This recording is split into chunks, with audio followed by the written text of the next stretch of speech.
All right. Hey, Sis. Hey, session. Hey, everybody.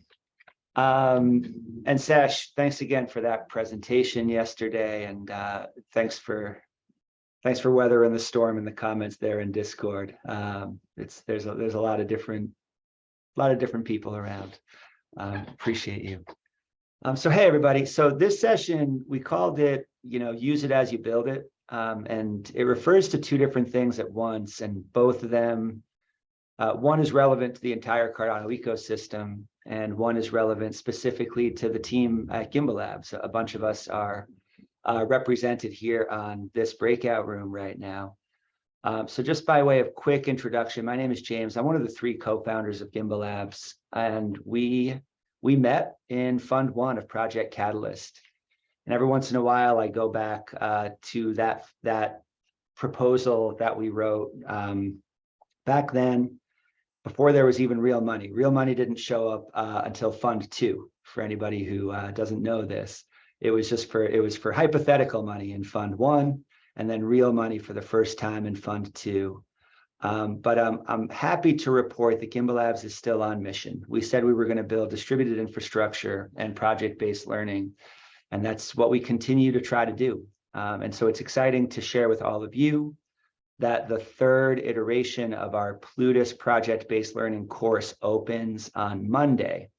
Very excited about this, and I can even give a little preview just to illustrate some of the concepts of how we're going to be teaching. But also to this concept of building as we use it, this applies directly to the work of the Voltaire era, or that SIP that people were just talking about at Town Hall, number 1694, the birth year of Voltaire. One of the concepts you're going to start to hear more about as Voltaire rolls out and as these conversations start to move through the community is this concept of minimum viable governance. Maybe you've heard the concept of an MVP, minimum viable product. We could talk about the distinctions between that concept and what it means in Web 2 versus governance, but this will be a long conversation. Maybe we'll get to that. The concept of minimum viable governance is this. If there are many decisions that are going to need to be made over time, how can we create just enough governance to continue making those decisions? And I hope you can kind of hear the recursive nature of this, okay? The first implementation of SIP 1694 is going to be relatively minimal. And when you look at what that final implementation includes, you might be disappointed or surprised by how limited it is. And it's important for all of us to recognize that that's exactly by design. The point here is not for some small group of people to come up with one perfect model that's going to work in perpetuity. The point is to do just enough that more of us can contribute to this work together over time. Why? One reason is that none of us are prepared for this. That includes me, that includes Steve. A session might be prepared for this, I'm not sure. Okay, but listen, none of us are ready for this work. We haven't grown up in a world where we've had an opportunity to directly govern like this. And so it's going to be a bumpy road. You might have heard that it already is, right? Different questions people have, different hypotheses people have about how this is going to go. All of this is informed by the experience we've had up until now. And so it's on all of us to think about how do we ensure that just the right amount of governance exists so that further governance decisions can be made. Now, that's big work. It's going to happen at the ecosystem level. Like I said, it's going to happen in fits and starts. So at Gimbalabs, we're following a very similar model. We're building what we call the Plutus project-based learning, or Plutus PBL program. And the point of this program is not to teach people by showing them something perfect, but to bring people into work that is ongoing, okay? We believe very, very strongly that people learn more when they have a chance to participate in ongoing work and not just to be shown some finished project. Okay. So we did this in 2022 with a project that really starts to focus on some elemental smart contracts and how they are used both at the Plutus level and also in the user interfaces that we can build, for example, using JavaScript or any other front-end framework. And we're going to see it this year as we start to build up a kind of a course that's connected directly to the Cardano blockchain and some of the tooling that entails. So I just wanted to give that overview to start a conversation about this concept of building as we use something. And I want to hand it off to everybody for whatever questions you might have, but also as I start to talk about this concept, does it resonate with you? Or can you imagine any opportunities or pitfalls that come out of, building and applying knowledge at the exact same time? Hey, Darlington.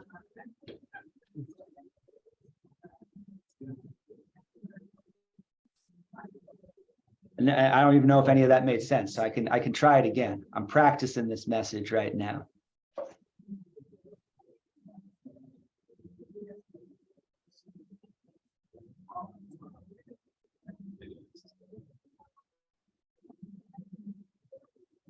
Well, I didn't realize I was off mute, but it certainly resonated with me. I think one of the thing I've been thinking through right now is how to do this, come along and learn and plug into projects that are actually building on Cardano already, who needs some help and do it in a way that's actually productive and useful to the projects.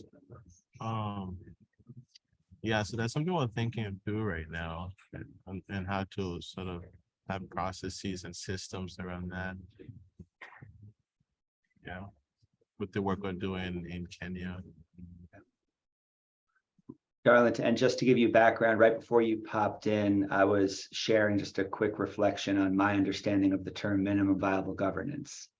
And just drawing a connection between that concept and the way we're trying to operate by the way we're building out PBL programming at Gimbalabs. But there's probably other examples too, right? So do you have any anecdotes from the work in Kenya that might connect back to the target that we're aiming for with MVG? Yeah, the minimum viable governance thing and sort of like how I tend to approach development in general is the focus on the iteration part, right? And this concept of two dots make a line. That's one of the hard questions I tend to ask the team every time we try to do something that requires some thinking or some work. It's like, do we have two dots for this thing? This enhancement, this feature. If we don't have a second connection for it, what's the minimum thing we can do now to satisfy this first use case? People like to feature proof things and account for all the possibilities, right? As opposed to building when the second possibility comes up, So, yeah, I think that the community is not seeing a governance thing as as a minimum viable thing, that we get this out and then we use it to build the thing, but yeah. Oh, yeah. The hands. We definitely want to come back to some of those ideas. Steve, what do you think? Well, I think, I come out of that thought background that, that government governs best, that governs least, so like when I think minimum viable governance and we want to start building that now, then the first point is to identify that first thing you want to govern. All right. you know, and that's kind of where people start fighting, right? You know, because everybody's got their own favorite thing they want governed right now, you know, and you know, but I mean, this is why you have to fucking talk and talk and talk and talk and talk, you know, and figure it out.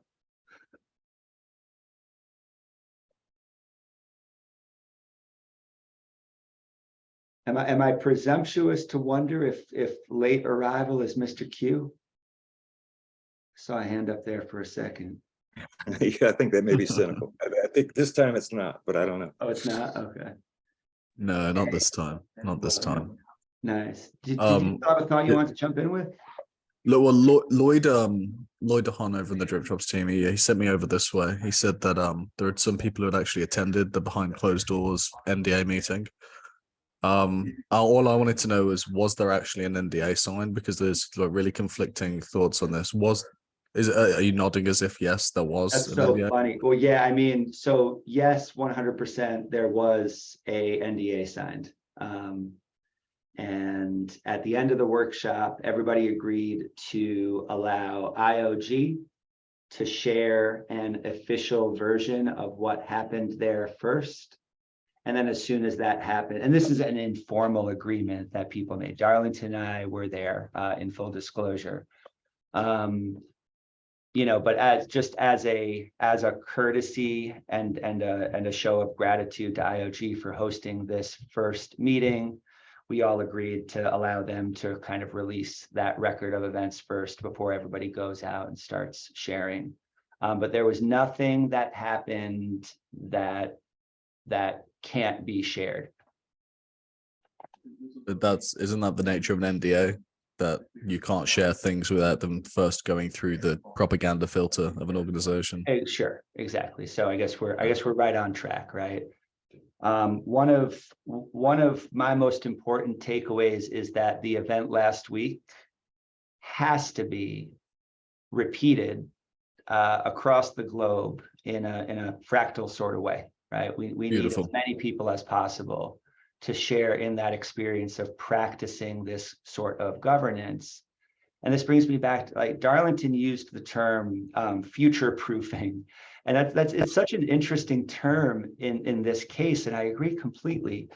You can't future proof if you're trying to build new things, right? Because by virtue of them being new, you can't predict everything that's going to happen as these things come online. So there's so much work ahead of us, and it's on everybody individually to recognize that this is going to force each of us to think in new ways, including the leaders of IOHK, right? Who are going to need our help letting go of the power they say they want to let go of, but in reality, as just at a human level, right? It's hard to give up a leadership role. That's a hard thing. So right among the many things ahead of us, that's part of the work.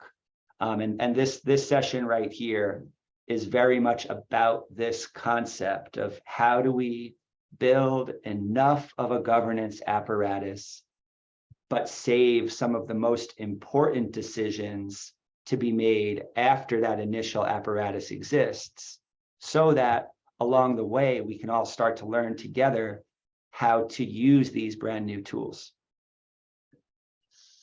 I want to point out one of the most ironically hysterical things about that last agreement that everybody wait for input output to put out this information is that Charles couldn't make it through Saturday night, and he was doing a Twitter space talking about this shit. So that made me laugh. That was precisely what we all agreed not to do. What a good guy. We should sue him for breach of his NDA. But he's excited, you know, and this is the thing, right? Just how if you put yourself in his shoes, and right, which obviously that's a whole rabbit hole of its own, but just for this piece, you've been working on this thing for years, and this part is finally happening. I can't blame him for being excited about that. Right. I would like to see some kind of temperance and awareness of an agreement that he asked the room to make, of course.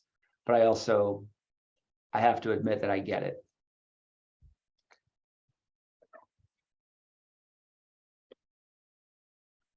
I think, you know, of all the things that James has told me about the workshop last week, what seemed to surprise him most was how relatable Charles was on that one-to-one level, you know, and it really struck me that James would say that, you know, to me, you know, because, you know, you sit out here and you watch Charles do the things that he does, and you know, half the time you're like, wow, and half the time you're just rolling your eyes. But to know that he's just like us is, you know, that's kind of reassuring to me, you know. If I can tell you a little dirty secret of mine, every time I speak to Charles in a Twitter space, it's easy. He's just human. But when I snuck into IO Scott first and met him face to face, he looked at me and it was like a basilisk had stared at me, and I just turned to stone. I become a fucking quivering mess, and all I could say is, "I'm sorry, I got work to do," and then just ran away. Okay. So you're Node Shark, right? You were the one who was singing him the other night, right? Yeah. And your trident questions. Those were great. Those are really great questions. Oh, I'm the biggest thing I'm happy about, because I met Tamara as well at Scott Fest, and the most happy thing that came out of that space for me, at least, is Chaz and Ginger Snaps. that thing that they did the next day, that was so cool. I hope we see a lot more of her, because she's got a very it kind of balances out what Charles is presenting and kind of makes him dumb things down so that everyone else can understand what he's talking about. Because he's a very clever guy and he'll talk on high level topics otherwise. So and she challenges him as well, which is a really good chemistry. Yeah. So these are the details that help us think about this more general concept, right? So I want to come back again to this concept of minimum viable governance, or MVG, right? I'm convinced, but I might be wrong, that we're not ready for this, right? But the only way to get ready for 100%. this is to start practicing it. And that is one of the most exciting opportunities that I've seen in a couple of years of experience working in this industry. We have this opportunity to push our understanding of what the rules are in the first place. And how cool is that? So my question is, how do we express that? I have a hunch that we're going to need to find dozens of different ways to express this idea, right? We're building just enough to then keep building. Okay, Bruno, okay. Bruno says in the chat, are you saying we should build fast and break things? And I want to answer this question by coming back around to this other minimum viable concept that's kind of well known in the software industry, MVP. And let's compare for a moment the concept of an MVP to an MVG. When a new startup gets an MVP to market, their process of collecting all the things they're learning begins. There's a couple of different reasons to get an MVP to market, but one of the main ones is so you can start finding out from your user base what works and what doesn't. Now, who owns those insights? The company, the startup, right? And where are those insights coming from? Here's this Web 2 word that I hope we can eventually do away with in Web 3, the users. The users of your software, they use and use and use, and you find out how to optimize your product past the MVP stage so that those users can use some more and stay in your ecosystem and drive that hockey stick growth that your investors are looking for. None of that applies in MVG. We're going to get this initial thing out, and somebody's going to learn from it. Who? Ideally, us. And then we got to be open-eyed to what we are learning from that initial minimal implementation, so we Who's can building keep on improving it. Now, that's my question. Are we ready for it? Right. So we have to build enough to continue building. Yeah, it's agile development, but at a governance scale, not, a small team running agile is manageable. Y'all know each other. You can get together and come to consensus so you can plan the next sprint and then keep going. Governance doesn't work that way, right? So we have some of these concepts, but they have to be reimagined because people are going to see the learnings differently and then have to figure out how they then make their next decisions from that. No, Chark, thanks for letting me share that part. But yeah, go ahead. And I wonder what other questions people have. I came in late. Who's building what? This is, hey, CMOS, we're talking about the rollout of the Voltaire era and the role of SIP 1694 as an initial governance protocol, just enough, ideally, so that further decisions can be made. In other words, if SIP 1694 is successful, it's going to provide minimum viable governance structures so that further decision-making can happen to further develop the Voltaire era itself.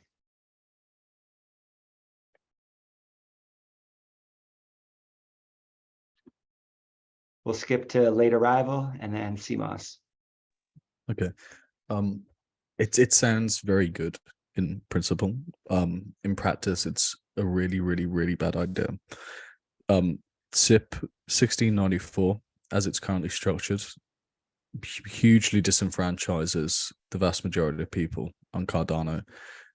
Doesn't give very much power or influence to people, say, in the developing world, people in poor socioeconomic financial conditions, people who are non-technical, because what often happens when you have incredibly intelligent people come together to build something, they create an incredibly complicated solution to what can otherwise be a very simple problem. And I don't mean to be rude, so I am not the most polite person, I admit that, but what it appears SIP 1694 is, it's a big complicated monument to the ego of those who have written it, wherein there are much simpler solutions. If you can't explain to your average, let's say, Nigerian, say you speak English. My co-founder is Nigerian, Amalola. She's wonderful, brilliant. If I can't in English explain to someone who has English as a second language how our governance system works on Cardano, oh, well, you need to put this percentage under this circumstance and this percentage under that circumstance and so on and so forth. What you'll do is you'll massively spike voter apathy. So you'll have very few people participate in the governance process in the first place. And on top of that, you'll essentially create a slow-moving, tyrannical, top-down plutocracy, which may be what IOG wants, or maybe what IO wants, maybe what those who have already received funding from IO want. Because if it's slow-moving and it's top-down, it's plutocratic, and they've already been funded by it, they know they can continue to get paid by it. So there's that incentive might be there. But I got into Cardano with the understanding that it was a blockchain for everyone, not for the few. And I think we should certainly not rush this through the door under the argument, hey, let's quickly get a governance system in place, if doing so may permanently hamstring our blockchain for the future. Yeah, I'm right there with you, because my problem with it is I bought in because of the roadmap through Africa and banking the unbanked, right?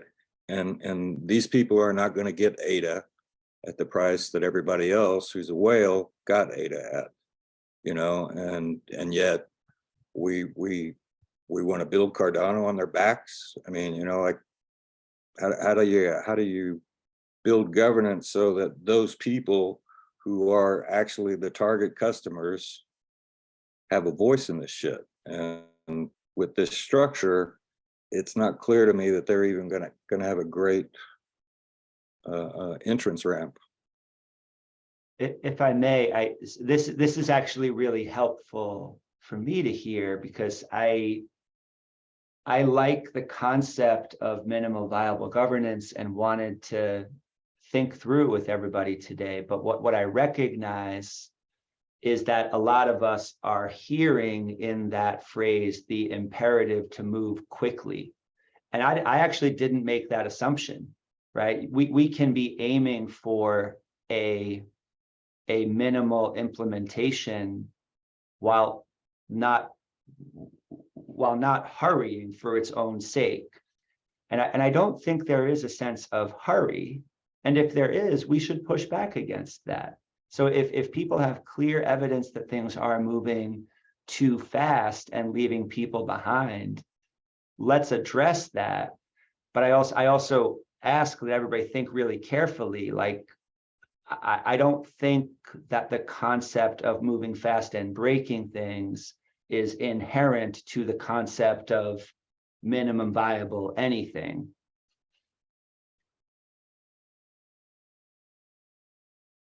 Well, it doesn't have to be. Exactly. Right. Wait, And so let's you know, question that. the worry is that because that's the way Catalyst has gone, that most people in the community are going to assume that's the way governance is going to go. But, you know, that would be something to say loudly. Mhm.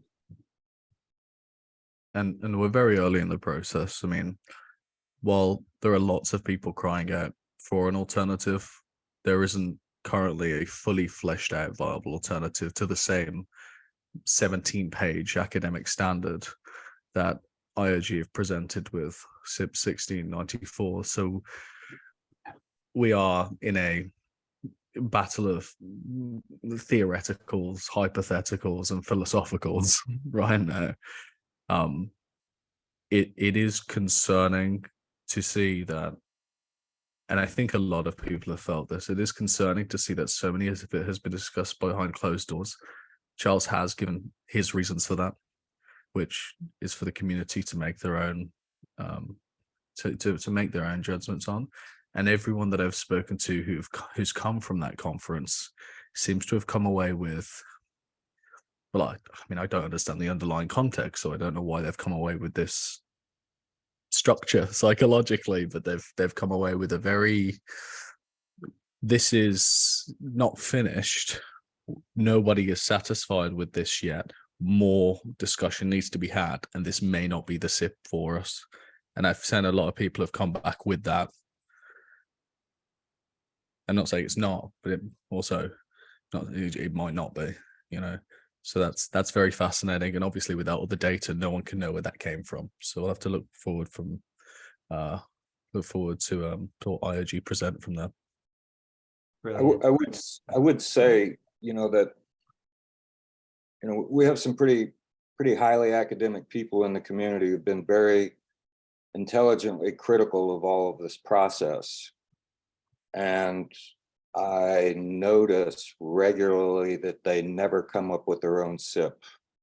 They never come up with their own paper about how it should be. So, you know, and to me, that's another indicator of how, or what virgin territory this is.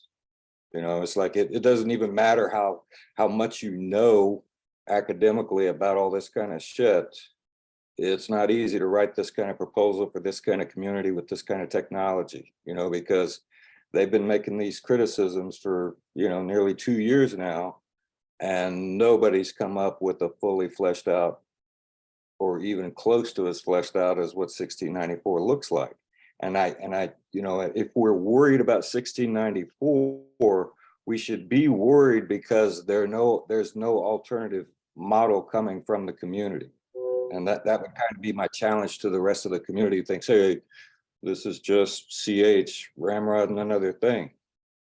You know, got to come up with something before you can talk shit. You're right. And when you look at SIP 1776, it does not yet meet the threshold to be considered. That's why it's private. That's why it's only being seen by people we trust, because it just doesn't meet that academic threshold, and certainly won't until at least the beginning of next month, when it will be presented as a alternative. I think a month is a fair duration of time to ask for something, for such an undertaking. Yeah. But I think ultimately it comes down to the merits of what's being presented.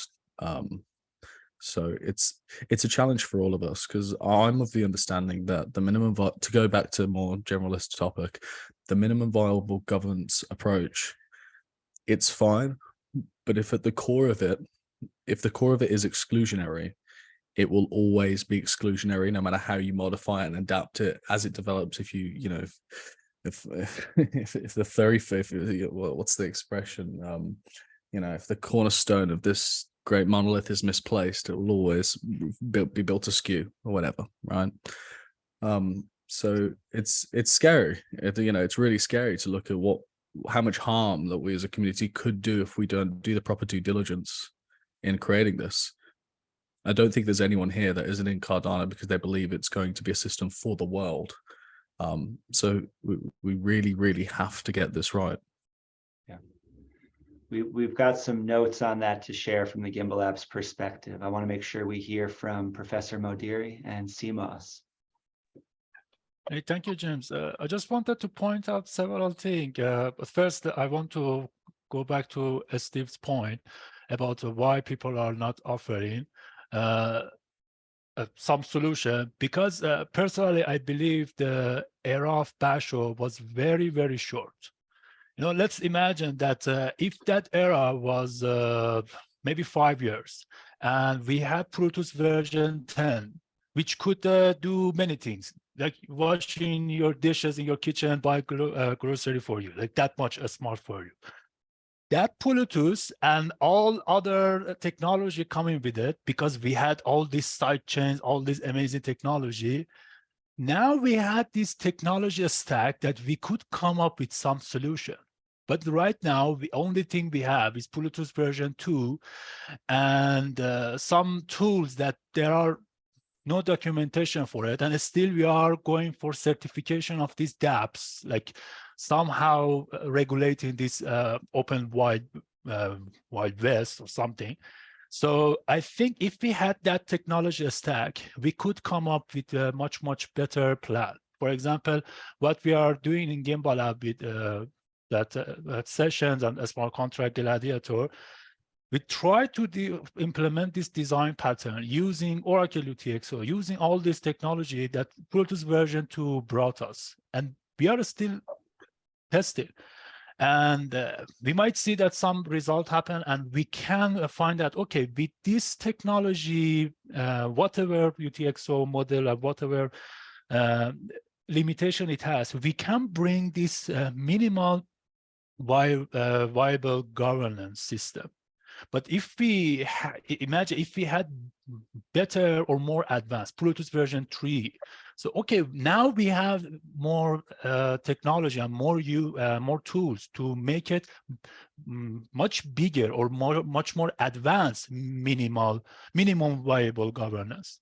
So I think we need to care about what tools we have and what limitation we have right now.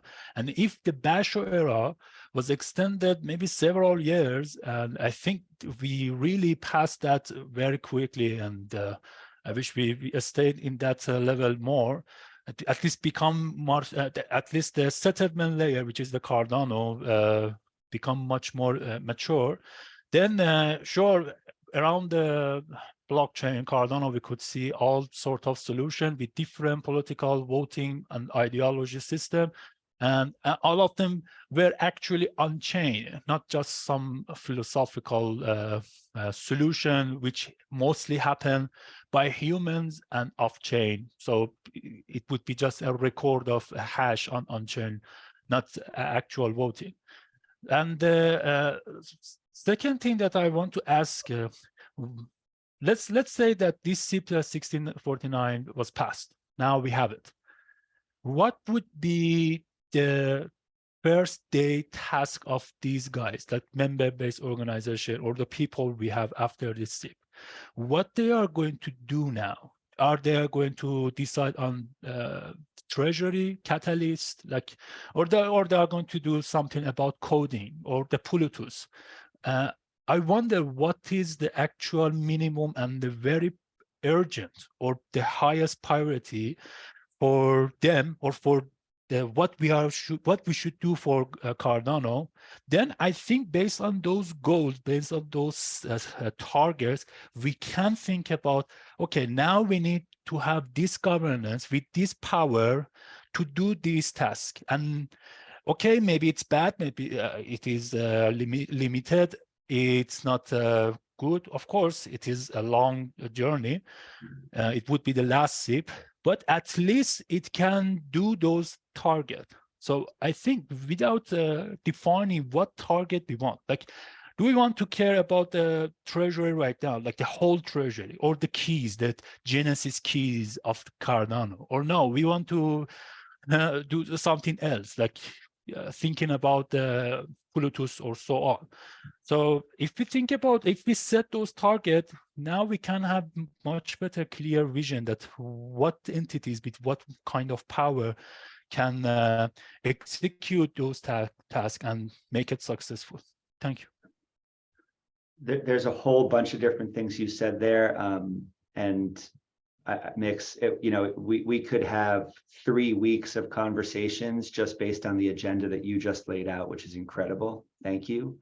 But one thing I just want to respond to right away is that let's say MBOs, as just one example among several that you mentioned there, are not actually part of 1694.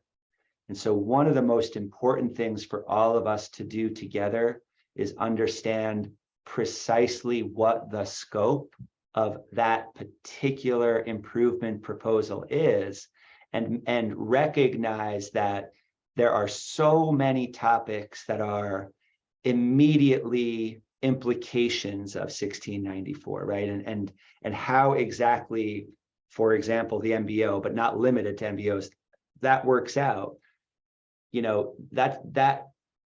That's going to have some of the technical constraints of 1694 on it, but MBOs are not scoped within the proposal itself. So this is helpful to me to recognize that part of the work ahead is understanding what is the precise and limited scope of this improvement proposal. And what are some other things that, we've heard about them floating around out there in the Cardano ecosystem.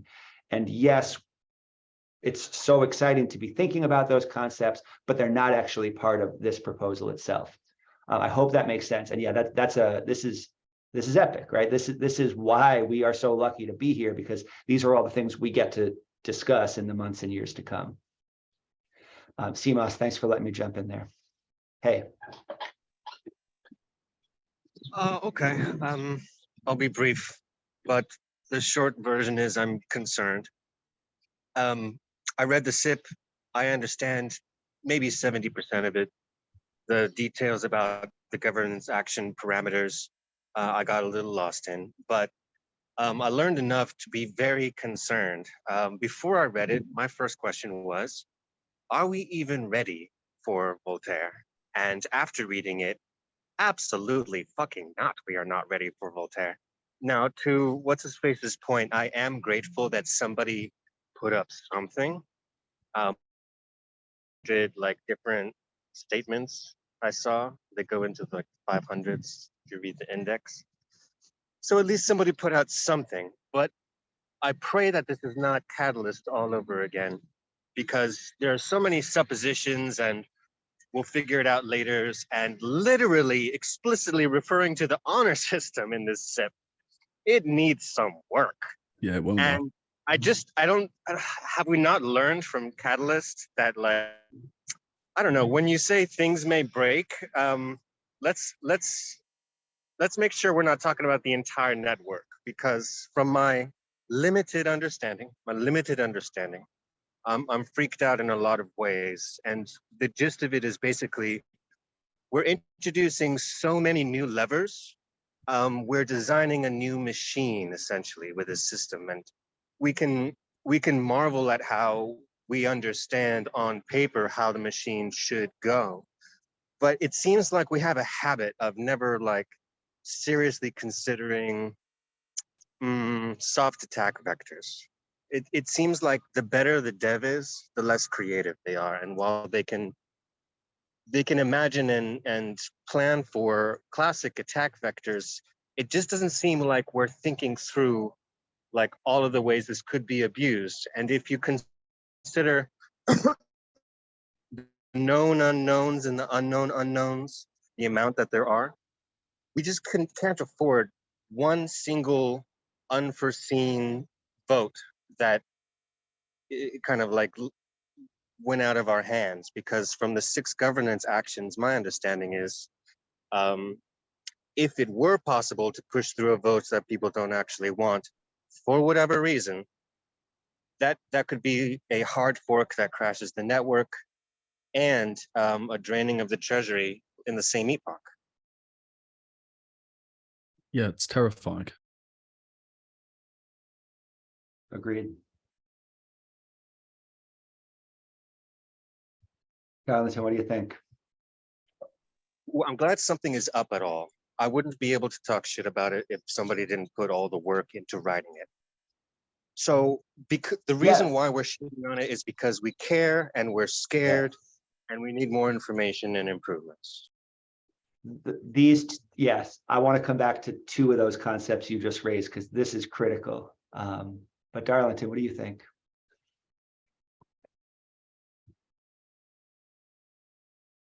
Oh, is he frozen?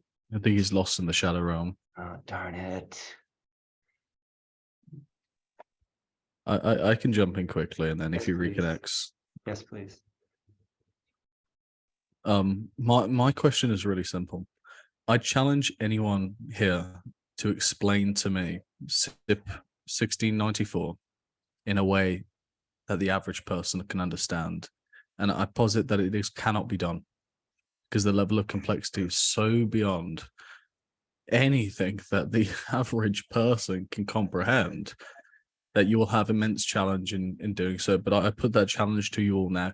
Who can explain to me in, let's say, 5 sentences how a governance action passes under this SIP, or can you give a 5-sentence overarching overview of this structure? Because people like CMOS and very intelligent people in the community are coming forward saying that they only understand 70% of it. I mean, that's a problem for a system of governance. That's a huge problem. And again, anyone, any hands, anybody, I'm going to tweet that. Explain 1694 session. You should. I mean, if we're supposed to be, and I don't want to rehash, but we're supposed to be a system for the entire world. If you can't explain this system to the average person, you haven't built a system of governance. You've built a technocratic puzzle that allows the elites to take huge control. Like I'm 5, yeah, that's what it needs to be. Can anyone, please? And you know what? Maybe I'm wrong. I don't think there's a single person that can do it. So let's. I want to take that bait and give it a try, but I'm not gonna yet. But I do think as an exercise, what you're suggesting, we have to do it together. But I want to connect that back to what CMOS led with. As a community, are we ready for this? Absolutely not. And I want you to connect that in the very same way. All of us here have told a friend or a loved one about Cardano. And I'm guessing that at least once, each of us has had the experience of somebody saying to us, why would I want that? That's too hard. Okay. Holding your mnemonics, too hard. Is the response to do away completely with mnemonics? Get all that, custodial wallet stuff like crashed Algorand earlier this week? Or is our goal partially to give each other an opportunity and a space to level up together? I agree that the language, or at least eventually the citizen facing language, messaging of SIP 1694, it needs to be simplified, no doubt. But it can't not be accompanied by a raising of expectations for everybody who's participating in it. Not for everybody to become, right, like PhD level mathematician. No, not that. But at least to maybe push themselves to take a step up. And this is the dance we're going to be doing as time goes by. So I just want to really encourage people to think about that part. And I want to second as well what Seema said, right? As soon as anybody puts their thoughts out there, it gives the rest of us something to push back against. And that's one of the best tools we have for leveling up what each of us are capable of. If you look around and you see that each other are not yet ready for SIP 1694, one thing to do is start an argument. Arguing helps us refine our thoughts. It helps us get better at talking about this stuff. Oh, don't I offend people when I do that? People get But upset. okay, and that's again, but that's another great example. That's on both you and them. It's on you, sure, to refine your messaging a little bit so it's a little bit less offensive, but it's also on the listener to get incrementally less offended every time they talk to you. Can we go to Darlington before Yes, we please. go any further? I feel like my Hi. role here often is to play the fool, the classical fool. And by that I mean I talk about things which I admittedly don't fully understand, but I still feel like I can provide value to the group with these a reflection of what the common man might ask, and also perhaps crazy ideas that more experienced developers wouldn't mention out of fear of being ridiculed. Perhaps I can offer something that kind of loosens up the gears, I suppose. One thing I'm concerned about again is the SIP seems to, in some places, conflate people and wallets, specifically with DREPs. Anyone can become a DREP, okay, but we're not identifying people. So what's to stop 200 out of 237 DREPs from being the same dude? There's also the bootstrapping problem that nobody seems to want to address. That there's no incentive. The incentivization structure is completely off. And should we really live in a chain where, like, you might have to pay 500 ADA to become a DREP? Okay, well, that's all of Africa out of the question. That's your common man in China out of the question. That's your average Indian citizen out of the question. They can't be DREPs because, I mean, the price of ADA is what, nothing now. Look at what the price of ADA is going to be in 10 years. Oh, well, these can't. Well, we'll change the parameters later on. Well, if we build a broken governance system in the first place, we won't be able to change those parameters, especially with the Constitutional Committee. Especially, let's say the Constitutional Committee gets involved. Things are going the way that they like it. They have veto power. Also, there's a widespread voter apathy, so no one can vote them out, right? Voter apathy is enough to stop them being voted out, which is a terrible way of running governance. Imagine if you had a tyrannical dictator, but because not enough people wanted to kick them out, they just were able to reign as tyrants. That would be dreadful. That would be a very bad way to run a governance system. And now, well, there's all these bills are passing that are really beneficial to the individual members of the Constitutional Committee. All of a sudden, well, we'll just keep the threshold for being a DREP higher. Why? Because we don't want the people who aren't the OGs in the network, let's say, to have the power to put forward bills. And even if they do put forward bills, we'll quash them. There are no checks and balances in this system. There's the illusion of checks and balances, but there are no real checks and balances in this system. And the complexity of those checks and balances massively disenfranchise people and make people not want to participate in it in the first place. I'm sorry for going on. Go ahead, Darlington. I know you've had your hand up for a very long time. But he may have been cast to the shadow realm once again. So, yeah, my internet recycled for some reason. I wanted to go back to that Basho point. Basho isn't over. Basho is still going. Basho wasn't a blink. Hydra is part of Basho, so is sidechain. And then SIP 79, a big part of Basho, has serious implication on security and block reward and compensation. So I think the idea around there is that that should be a governance action to change how Cardano security work and what trade-off we bring with SIP 79. That SIP is Leos, aka import endorsers is the street name, right? So, and this is why we need some minimum thing that we can, that can work, right? I don't know, sometimes when people say the SIP is too complicated, this is not understandable.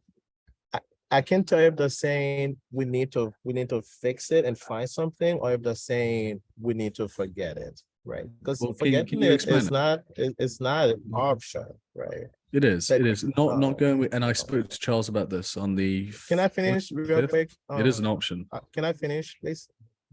So forgetting it, in my opinion, is not an option. We should have some governance. If it takes us 2 years to agree to something that doesn't disenfranchise people, that's what we should do for 2 years. What we don't want is having something like Leos that disenfranchise people at the ledger level, right? We don't want Pluto's V8 that Cardano is a proof of stake network. The longer we wait to actually get governance, the more stake might move in a direction that we don't like, that could disenfranchise people as well. So I feel like we need to do governance. Going back to the move fast and break things, we don't have to move fast, we don't have to break things. I think if it takes 2 years, we should do that and then get to Pluto's V3, right? Like we should figure it out. Yeah, the only issue with that is Charles has said this now explicitly that we do not have 2 years. And while, yes, we absolutely need to resolve the issue of disenfranchisement, we do not have 2 years. He will not expend resources from IOG for another 2, 3, 4 years. These are his exact words, to make governance happen. If we don't agree, if we don't want a system that actively disenfranchises people, we need to look elsewhere. And this is why I asked him if the community can rally behind a SIP that isn't SIP 1694 for our governance model, because based on the facts alone, not based on vested interest or not based on force of character or anything like that, based on the facts alone, this system is fairer, then would you back it and implement it? And he said, you know what, I would absolutely implement it. He would be 100% behind it. IOG would be 100% behind it because he's the guy calling the shots at the top. He has the keys, the Genesis keys right now. Now, what that comes down to is, this is the real question, can SIP 1694, which, excuse me if this is not the case, but from what I'm hearing, nobody can explain in 5 sentences how it works. Should this SIP be the one that we pass through and slip it through and get, oh, we've got governance now, it's fine? Or do we then instead go, okay, let's look to see what else we can do. Let's see if there's a more viable alternative. There is, again, I spoke to Charles about this, there is 1776. It's not ready yet. We're early. It's really not ready yet, but it's a structure that I can explain in 5 sentences. I can explain it in 4. A House of D-Reps, a Senate of SPOs. The SPOs get 1 vote if they're minted a block last epoch. The D-Reps, anyone can be a D-Rep and join the House. There's a Supreme Court at the top that rules on a matter whether it's constitutional or not. Very simple, very easy. Anyone can understand and anyone can participate. If you can do the same thing with this SIP, with SIP 1694, not only would I commend you, but bloody hell, I'd pay you, because we need someone to be able to explain this. And if it's so complex, if the parameters for different votes are so ridiculously difficult to comprehend, and trust me, I've spent hours trawling over this. I get it, but you won't get it on your first pass. No one does. Then it's not a system of governance for us. And because we don't have those 2 years, we need to have that simple solution for now that works, that's fair. And it's so simple, anyone can tell whether or not it works. It's really easy to figure out whether or not it works. It's really easy to figure out whether it's safe to use as a foundation of governance because of how simple it is. If we have this super complex system, we're not creating that. We're creating a very dangerous foundation that, as Seymour said, may be open to countless attack vectors due to the complexity of the system. So, yes, it is a concern, and it may well be the most important thing that we do as Cardanians. What you described is not that far off from what it really is, and the concept of different voting thresholds will and must be made more simple. And I think storytelling and examples are going to help a lot of people here. And I'm trying to think about like a municipal example. And I need to walk around with this for a little while longer, but it's true. You know, here we have in SIP 1694 6 types of decisions to be made. The relative importance of each of those is recognized to be different, and that's a good thing. And therefore, the voting thresholds or approval thresholds for each one of those is different. What a beautiful thing, right? We no longer have to rely on simple majority or simple supermajority. We can code in at the protocol level a different approval level that's necessary for each of these. Part of what makes it a little bit more complicated is that we know that a certain proportion of ADA is held on exchanges. We can't deny that. We have to account for it. And we also have to, shoot, you made me think of one other thing. Defending against exchanges, the cost of disenfranchising the masses should not be the cost of defending against exchanges. That's not a viable trade-off. Oh, well, there are exchanges that hold ADA, so we better make it so that the average person in Uganda can't vote. Like that Right. doesn't add up. Right. So that's exactly, and that's, as you're showing, this is why it's really hard to talk about these things, right? We have to just, me raising a technical constraint right there, you just responded to me with a straw man. And so let's be really aware of that. I don't make straw man arguments. I've made an absolute Iron Man case for 1694. Okay. It is complex, but it is flawed. And can you please, I would ask that you retract that's that accusation of a straw man argument. That's quite offensive. Because okay, carry on. We all have a lot to learn together. And the goal is to create space for all of us to learn that together. I do have to jump soon. I wanted to also draw a connection between the understanding of how difficult this work is with the imperative for the kind of learning we've all got to do together. And that's exactly what Gimbalabs is trying to provide for, is spaces for people to better understand these issues, because that's prerequisite to being able to better implement this governance structure that does expect a lot more of people. And so we're going to keep running this session, and I'll save those connections for next week. But I really do invite everybody to participate in a way that allows us to keep better understanding these issues and moving forward. Is that Tom, Mr. Cardano for Seniors?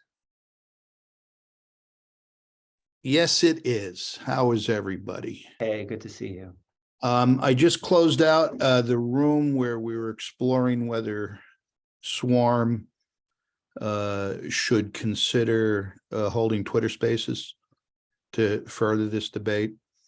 And we were very pleased to have Jack Briggs join us, who I guess was out west, and he indicated that there was going to be a report out in a week or two for what happened there, and he suggested we hold off on doing any of this. And as Darlington said, well, if it takes 2 years, let's use 2 years. Late arrival says we don't have 2 years per Charles. I don't think anybody loves having anything shoved down their throat without debate and a way of bending or changing or building your opinions. So Joker Lee has said he would be happy to be a co-host on a Twitter space if we get this going under Swarm. We have someone from Nigeria who is indicated he would help, and I have someone from Singularity Net who's in the ambassador program with us, and he would help. And Darlington, I would put you on the spot and ask you down the road, would you be open to having us come in Cardano for coffee? And if we do this under Swarm and kick the can off there and then try to set up some timeframes, try to do a North America, Africa, Europe type time zone, 2 different sessions, and keep the debate civil, the discussion civil, but open. And there are, James, I think at least 2 other alternatives to SIP 1694 out there. One of them is mine, a very simple one I call SIP Family. And there's another one that I saw in the forum. And as I was talking, as Jack was talking about, and I think late arrival, you touched on that math formula. No one can understand that thing in SIP 1694. That's got to be simplified. The term DREP, what DREP are we talking about? Cardano or Catalyst? That needs to be simplified. So there's a lot of debate. There's a lot of discussion. Hopefully no one will take umbrage for words that are said during the discussion, and we all come out friends, and we all come out with a better community for Cardano and Darlington, hopefully under 2 years. The only thing I'd add to that is I would highly recommend not making Joker Lee Yost a co-host, because he has a number of people blocked on his main account, which would prevent them from accessing the space. Good to know. Yeah, I hope, Tom, if you have links to some of those alternatives, there is a document, oh, where is it? That was shared in the main town hall where SIP related resources are being aggregated. Yep, there it is. So maybe you can fill that in there if it's not already in there. Because yeah, the more people can have access to these alternatives, the better. And with the SIP going into that workshop and going into these discussions, one attitude that I try to bring in is it's like we need governance. I don't, unless maybe that's even a step back of saying we don't need governance. Maybe that's a question. Right? So if we do need governance, then how do we figure this out? So if I see something in the SIP and that really viscerally hit me, right? Instead of telling somebody why they're wrong and flawed, I try to offer what would make it better for me, right? Like I try to offer a solution. So I want to encourage people to do that. Like this is what will make this better, right? Like it tells the person that I even understand what they're trying to accomplish, or maybe I don't, right? And then you ask a question, right? Well, happy to help with the Twitter Spaces. Monday we don't have guests, so that's a good day. And then Friday we prioritize for Catalyst, and I think that will become governance going forward. So those are really good days. Awesome. Thank you, Darlington, and thank you the rest of the room and community. Appreciate it. Hey, Darlington, does Cardano over Coffee have a public calendar so that I've always wondered and I've never asked. I mean, Yes, let me put the link in there right now. There is a link tree that has a calendar for anybody to schedule a spot if it's available. Thanks.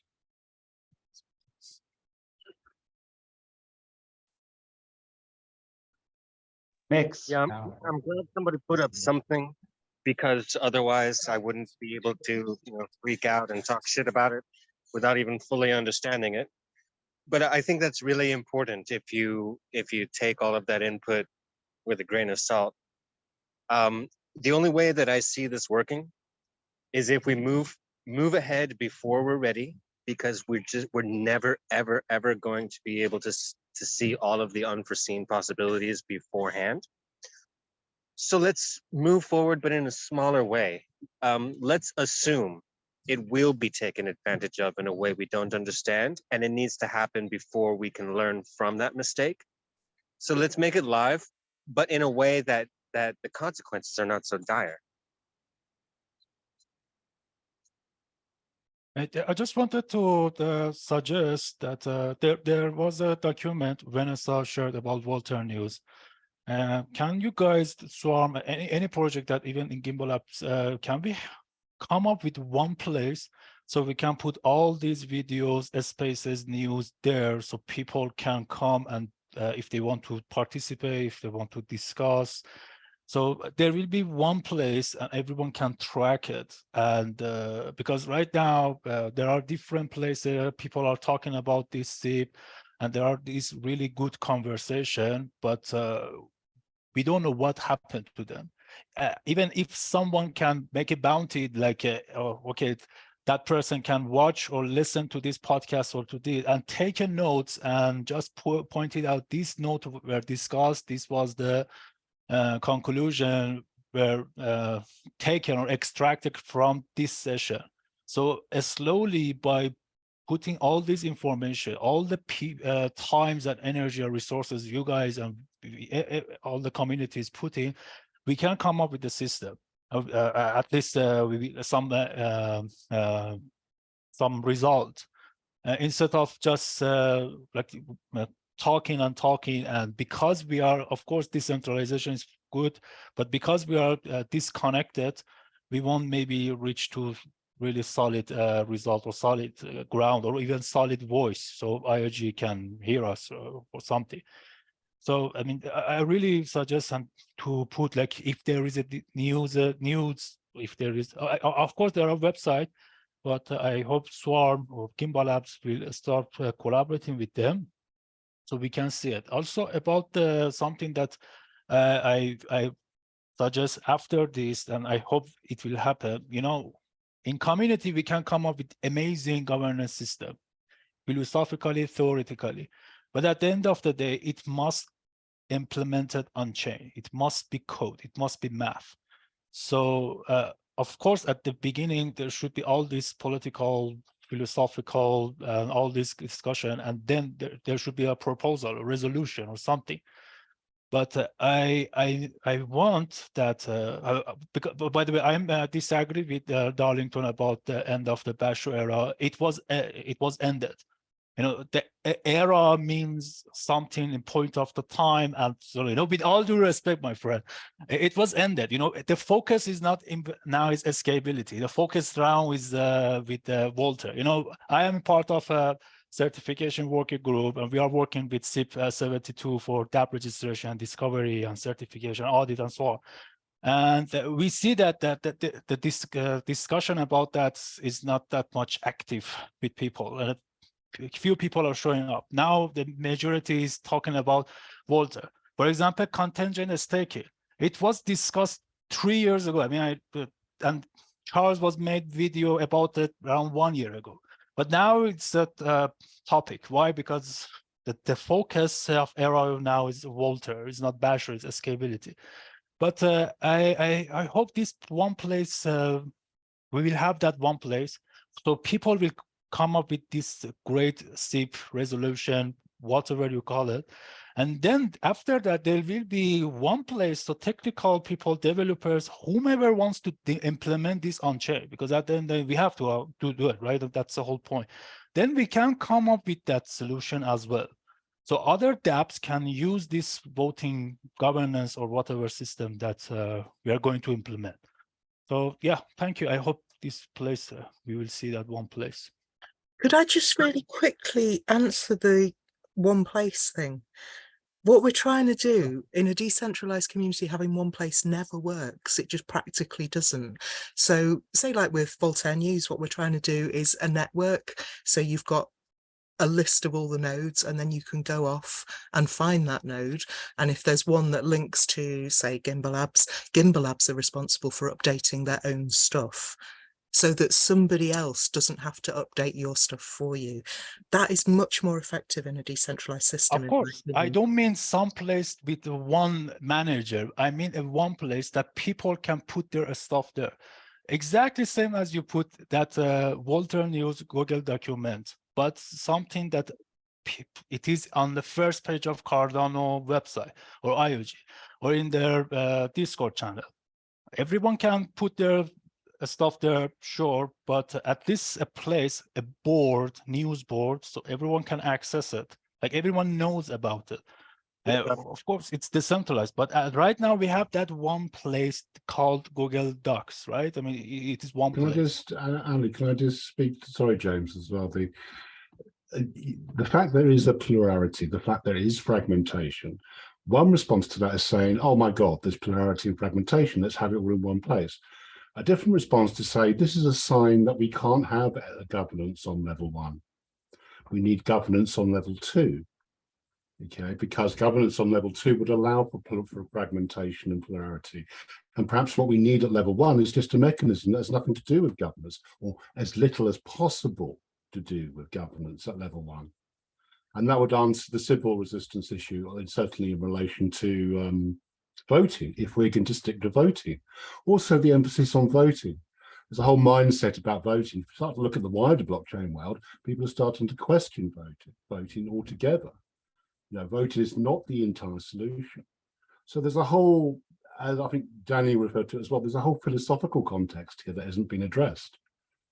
So yes, I agree with you. It's nice to keep track. I think it's great in a sense that there's fragmentation, because I can't keep track of all the conversations any longer. Okay, that's wonderful from my perspective. It means that there's things I can't imagine. There's people I can't imagine who are talking about this. That is a good thing. That is decentralization. That is free fragmentation. That is pluralism. Yeah. Isn't it funny that we can't vote on the governance system without a voting system? And we do Like, need a how are we gonna vote to agree on this system where we're establishing how we're voting? Honestly, I assume that we're all really just long for the day that we use DIDs or Sumatomo Prism, because I was referring making too many to conflations between individuals and wallets and the plans. I was referring to hybrid solutions like you're seeing on Ethereum now, where you're having a combination of token voting, but then you're having proof of contribution. So you're having, and also there's the paper coming, there's the implication of the paper from IOG that you could have a staked reputation. So instead, so rather than people voting for capability to try and guess how capable someone is, the capability that someone has becomes the stake. Okay, right. So you don't need disenfranchising people. Exactly, and you don't need voting. Part of the problem is with voting itself. Yeah. Okay, well, let me just hit on the two issues. The one, which is that the information is too widely dispersed across multiple different channels. What my team is working on is training an AI language model on all of the data, and members of the Cardano community will be able to provide it data as well, so that ultimately you can ask it questions from every transcript, from every video, from everything about, you know, what is the story so far, to get people up to speed, to make it more accessible. On the let's take inspiration from Ethereum front. Can we just say no? Is that can we just can we dismiss that out of hand, or do we have to break it down point by point? Let's do it. I don't like any system that makes reputation systems are interesting, because reputation is kind of intangible. So you can manipulate other people to increase your reputation score. You can manipulate that system through gamifying the system and increasing your reputation score, blah, blah, blah, blah, blah. All you end up doing with that is creating a hyper-centralized system of the Chinese social credit score hyper elite, and everyone else is left in the wayside. Like, that is not something we should seriously consider, and not because it's not a good idea. If you're a communist nation and you want to subject people, it's a great idea, but because it's wrong. It's ethically wrong. It is wrong to say, well, this person doesn't have a good reputation, so their ideas are dreadful. Well, this person's from Nigeria. Nigeria as a country has a low reputation score because of all the scammers. Your voice doesn't matter. I think it's incredibly dangerous and outright malicious concept. And I think we should certainly look to stray in a different direction for governance. When it comes to, hey, let's just not have voting at all, there are legal reasons why we need to have voting. There are legal reasons why we need governance on chain. This can't forever, just for regulatory security, can't forever be a centralized system, which is what Cardano is, because the keys are held by a tripartite group, all of which have a vested stake in, well, all of which Charles has a vested stake in. We can't be a centralized system forever. We have to. Yeah, I was talking about later. I was talking about hybrid systems. I wasn't saying you can get rid of voting altogether. And also, I wasn't talking necessarily about reputation, but about contribution. Okay, so there are different solutions out there that link contribution to state, not reputation, which can be anonymized. Right. But again, the problem we have there is, like, who judges that? Okay, well, I just onboarded 10,000 people. Is that not? It wasn't in a line of code, so it doesn't count for anything. Oh, okay, cool. How do you have to have a subjective centralized authority to judge that? And I don't think anyone wants a system that trends us towards centralization. It's the antithesis of what we're building towards.